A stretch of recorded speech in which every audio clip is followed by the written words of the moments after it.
Let's go to our top story this hour. We did mention that world leaders are gathering in New York for the 80th anniversary of the World Health Organization. So let's look at that. World leaders in New York for the General Assembly annual high-level session. For many presidents and prime ministers, it is the biggest stage of the year, 15 minutes before the world to lay out their vision, their grievances and their demands. But this year's meeting carries a mix of symbolism and strain. The UN is marking its 80th anniversary, as we mentioned, but instead of celebration, there is grave concern on whether the institution can still fulfill its a founding promise of safeguarding peace and promoting cooperation. To speak to us about this, we are joined now by head of the Peacebuilding Interventions Programme at the Institute for Justice and Reconciliation, Professor Tim Murithi. Very good evening to you, and thank you so much for speaking to us. Just against that backdrop of what I've said, the focus will be for many leaders. Just for you personally, what do you think is the hallmark of this moment, particularly for individual leaders, the Global South, at the UN 80th anniversary? Well, thank you very much. Good evening to you and your listeners. The United Nations has been in existence now for 80 years. So we're marking the 80th anniversary of the existence of this institution. And for African countries, members of the Global South, the institution has quite strong significance in terms of, if you think of the decolonial struggles that took place in the 60s, and campaign also for improving the livelihoods of people in countries, addressing health issues, addressing educational issues through various specialized agencies of the United Nations. The institution has played a significant role in transforming the quality of life of people in the South, but we are very far in terms of where we need to be, even in terms of the Sustainable Development Goals, so-called, to achieve this outcome. So it is a very significant moment, a milestone for humanity. But as you've just stated in your introductory remarks, the institution is faltering at the seams. Some would say, for example, the United Nations Security Council has now become dysfunctional and discredited. If we think of the war in Sudan, massive crisis on the African continent, the greatest humanitarian catastrophe, the Gaza situation with the Israeli-Palestine conflict and the Russian invasion of Ukraine, which are significant crisis points that potentially destabilize regions, but also make the world less safe place for all. So, the United Nations is at this very important turning point. And I think what is very important is that, in fact, the founders of the United Nations maybe even had a sense that we would get to such a point, and within the Charter of the United Nations, Article 109 of the United Nations Charter, they actually put in a provision to convene a general conference to review the United Nations Charter. And even a few leaders during the founding of this charter in 1945 in San Francisco stated that the charter was not supposed to be cast in stone. It was, in fact, supposed to be a living document that could potentially be revised by its constituent member states. And I think with all the global crisis that we're facing right now, we've mentioned the geopolitical tension, climate change, food insecurity, massive refugee flows, and unregulated power of artificial intelligence. Its time has come, actually, to begin a serious consideration of invoking Article 109 of the United Nations Charter and actually convening this general conference to review the United Nations. Though we feel that at the moment this does not seem to be on the radar of the leaders who are meeting in New York this week. There are many other issues that are also competing for attention, but we hope that this issue can also be ultimately placed on the agenda so that, a wider global citizenry can also determine how to structure a new or a renewed institution for the 21st century that can actually address all of these issues that we're confronting. You spoke about decolonialism earlier on, and we are also talking about the fragmentation of multilateralism.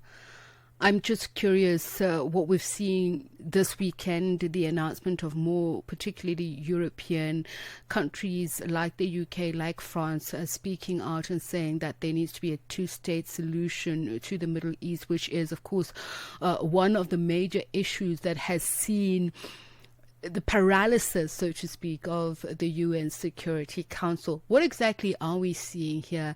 And is isolationist and nationalist policies the problem, the big problem, and are they being confronted as such? Yes, I think what we're seeing, particularly with the recent announcement by a number of countries to formally recognize Palestine as a state, London, Paris, Ottawa, Brussels, is the culmination of a very long journey of the struggle to provide the Palestinian people with their own independent state. And now with in fact, very significantly, Britain, recognizing Palestine, the source of the crisis emerged in a Palestinian committee that was convened by the British. So it almost full circle, those who were there at the beginning of the issue and the challenges are now recognizing that it was a mistake not to formally recognize and establish an independent Palestinian state. And this is, in fact, a statement to the crisis that the globe faces at the moment. We have 193 member states of the United Nations that still function as individual nation states when they go to vote. So the vote recently to permit the Palestinian leadership to attend the meeting in New York, 145 countries voting for that resolution. But what we still see now is that the world is still being run by these 193 countries for a population of 8 billion people. And unfortunately, to a large extent, these countries go to the United Nations almost with the intention of getting the best deal for themselves rather than the best deal for humanity and for the world at large. And this is it's an issue of consciousness, it's an issue of national consciousness. And we're at the stage now where some of the global challenges we face, like I mentioned, climate change, food insecurity, refugee flows, regulating AI, these are global challenges that no longer can be addressed by countries simply, negotiating of their own corners for their own particular, insular interests. Let me just then jump in on the point that you were making there, because you're speaking about who is controlling whom or what, and the figures, which is obviously a very widely disparate figure in terms of if we're looking for equality, but more importantly to reform, because there is a financial crisis. And if you look at the contributions to the United Nations, there has continued to be a problem in terms of equity there. The United States, which is the biggest contributor, where the UN General Assembly is held on a year in, year out basis, it occurs now the debate about the need to have greater representativity is there in the United States, which is challenging countries, particularly the global south, who may be seeking to change the global financial architecture that is anchored in the dollar. That alone, does it not skew the conversation in the wrong direction if we are talking about equality?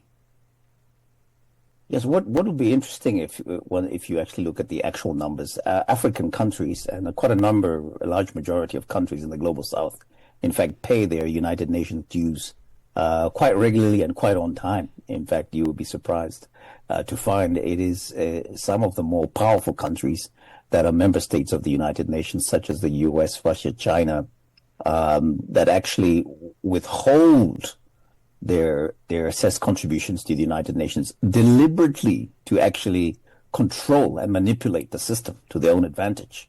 So the liquidity crisis, yes, is real, but it is in fact a function of particularly the major countries, powerful countries, deciding to withhold the resources so that they can, in fact, manipulate the United Nations to become an instrument of their own will. We see the issue of the visa ban, which is, in fact, in violation of Article 105 of the United Nations Charter. So, in fact, if we are to save the United Nations or a variation of the United Nations, so we're calling for the renewal of the United Nations system. If we are to save the United Nations from a fate that could potentially be worse than death, in fact, then we have to find ways to revive the multilateral system. We have to find ways to fund adequately the global institutions that govern our planet. And there are ways to do this. The ideas have been floating around. For example, a percentage tax on international financial flows would generate in the order of hundreds of billions of dollars. The United Nations budget is at the moment 3.9 billion US. The budget of New York City is 5.9 billion US. So it shows you that on a relative scale, the United Nations system itself is not actually consuming that much money compared to, if you take the United Nations, New York City, where the UN is based, has a budget larger than the United Nations, which is supposed to govern the entire planet. It's a sign that humanity, in fact, we have our priorities skewed. And there are parts of the world that could actually step up to the plate. The European Union, European zone, has a market capitalization of almost 21 trillion US dollars, and it very easily could fill the gap. Countries in Africa and the global South, Latin America, Southeast Asia also can step up and do what's necessary to actually fill these gaps. So it is almost a lack of imagination, a sense that this is an artificial crisis that we actually need to also manage. Prof. The so-called UN 80 initiative, I think, should be seen in this light. Thank you. Speaking of artificial, and a final question, if you could answer briefly, if we're talking about transformation, you spoke about artificial intelligence and governance. What would be transformative technology policies that need to be adopted and illuminated given these global geopolitical crises that we're talking about, funding crises, but most importantly about further empowering those in the global south? What would the UN prioritize? Well, clearly the issue you've raised of artificial intelligence is one such area where, in fact, the global policies haven't kept up with the pace of technological advancement. And these technologies, like AI and machine learning systems, can actually increase our ability to address the global challenges through several factors of economies of scale, and the ability to deploy this technology to, in fact, analyze, address, mobilize, even educate a larger group of people to be able to address the challenges. Now, the problem becomes when nation states are still positioning themselves almost to try to get the best deal or to prevent certain policies being adopted because they favor, industries in their own countries. I think we need to move beyond this state-centric mindset and, in fact, embrace a global mindset, a world citizenship approach to addressing these issues, which is precisely why the revitalization of the multilateral system and at its core, the revitalization of the United Nations through a renewed UN Charter invoking Article 109 to convene a general conference becomes such a crucial and urgent task for humanity to engage with. Professor Tim Murithi, really thank you for your time, your insights. He is head of the Peacebuilding Interventions Programme at the Institute for Justice and Reconciliation. It brings the time to 22 minutes past 9.